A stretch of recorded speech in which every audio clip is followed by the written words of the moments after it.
Drawing කියලා කියන එකම දෙයක් සම්බන්ධව ඒක රස විඳින කෙනෙක්ට සහ ඒක රචනා කරන කෙනෙක්ට තියෙන අත්දැකීම් අහසයි පොළොවයි වගේ කියලා ඔබ දන්නවා. මේ තියෙන්නේ මම මීට අවුරුදු 3කට 4කට විතර කලින් ඇඳපු චිත්‍ර. එන්න ලං වෙලා බලමු. මේ චිත්‍රය මම ඇඳේ මීට අවුරුදු ගොඩ කාලයකට කලින්. චිත්‍රයක් ප්‍රැක්ටිස් වෙන එක සහ යම්කිසි කාලයක් චිත්‍රයක් එක්කලා ගත කරන එකට තමයි මේ වගේ චිත්‍රයක් අඳින්නේ. ඒ කියන්නේ මේක ප්‍රොෆෙෂනල් අවුට්පුට් එකක් තියෙන චිත්‍රයක් නෙමෙයි. මගේ ස්කෙච් බුක් එකෙන් මම මේක ගලවලා අරගත්තා. මේකත් අන්න ඒ වගේ චිත්‍රයක්. මේක කරලා තියෙන්නේ දියසායම් මාධ්‍යයෙන්.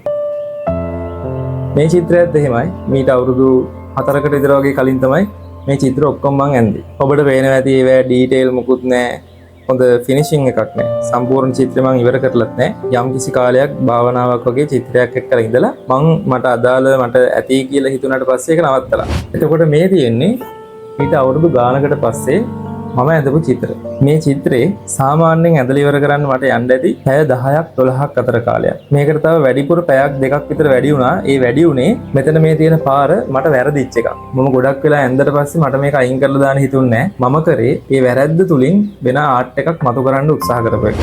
මේ තියෙන්නේ ඊට පස්සේ මම ඇඳපු චිත්‍රයක්. මේක ඇඳලා නම් ලොකු කාලයක් නැහැ. හැබැයි මේකෙදි මම ප්‍රොෆෙෂනල් අවුට්පුට් එකක් ඒ වගේම මට කරන්න පුළුවන් ගොඩාක් සියුම් දේවල් මම සෑහෙන උත්සාහයකින් කරා. මේ චිත්‍රයට සාමාන්‍යයෙන් පැය 16ත් 18ත් අතර වෙලාවක් ගිහින් තියෙනවා. මේ චිත්‍රෙත් මම මගේ ස්කෙච් බුක් එකක ඇඳපු එක. ඇක්‍රලික් මාධ්‍යයෙන් තමයි මම මේක නිකන් ප්‍රැක්ටිස් වෙන්න වගේ ඇඳපු චිත්‍රයක් නේ. ඒකේ ලොකු ප්‍රොෆෙෂනල් ලුක් එකක් නැහැ.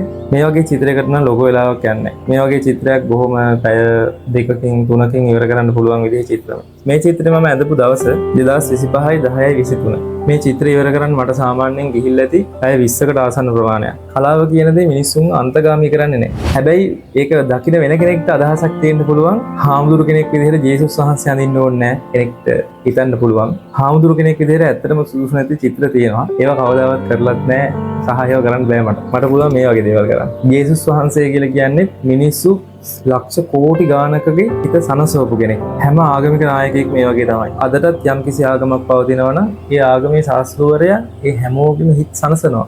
වෙලාවකට හරි ජේසුස් වහන්සේ කියලා කියන පරාර්ථකාමී චරිතය මේ ලෝකෙ මිනිස්සු වෙනුවෙන් Taman විඳ වේදනාව මට මේකේ අම්මාකාරයකට ඉස්මතු කරලා පෙන්වන්න ඕනකම තිබ්බා. ඒ හින්දා අර ප්‍රසන්න මූණක් කියන එක නෙමෙයි මහ පොළොවේ ඇත්ත තමයි මෙතනදී මට ඕනේ උනේ එළියට ගන්න. චිත්‍රයක් කියලා කියන්නේ මහා අමුතු දෙයක්. ඒක අඳින වෙලාවට තියෙනවා සෑහෙන ලොකු සන්තෝෂයක්. ඒ වගේම චිත්‍රයක් අපි ආපිට බලනකොට එතන ලෝභකමක් තණ්හාවක් වගේ එකක් තියෙනවා. හැබැයි ඇත්තටම අපි ආපිට බලනකොට Taman කරපු දෙයක් නේද මේ කියන එක ගැන අපිට සමහරක් හිතනකොට ඒක අරගෙන මගේ කරගන්න තුරුල් කරගන්න හිතන එකක් නෙමෙයි. කලාවෙන් කවුරු හරි වෙන කෙනෙක් සතුටු වෙනවනේ කියන හැඟීමක් සෑම කලාකාරයෙක්ටම තියෙනවා. මම කලාකාරයෙක් නෙමෙයි. හැබැයි මට පුළුවන් චිත්‍රයක් රස විඳින්න. මට පුළුවන් මට දැනෙන විදිහට චිත්‍රයක් අඳින්න. සමහරව අනේ මට චිත්‍රයක් ඇඳලා දෙන්න, මට චිත්‍රයක් ඇඳලා දෙන්න කියලා කියනවා. ඒ වෙලාවට ඒගොල්ලන්ට කතාව පැහැදිලි කරලා දෙන්න විදිහක් නැහැ. ඒ වගේ වැඩකට අපි කොච්චර මහන්සි වෙන්න ඕනේද අපේ හිත ඒ වගේ දෙයකට කොච්චර අපි ලෑස්ති කරන්න ඕනේද කියන එක. මේ චිත්‍රයක වටිනාකම ලෝකේ කාටවත් දැනුන්නේ නැතත් ඒක ඇඳපු කෙනාට ඒ වටිනාකම අනිවාර්යයෙන්ම හිතට දැනෙනවා. එයා තමයි දන්නේ කොච්චර මහන්සි වෙනවද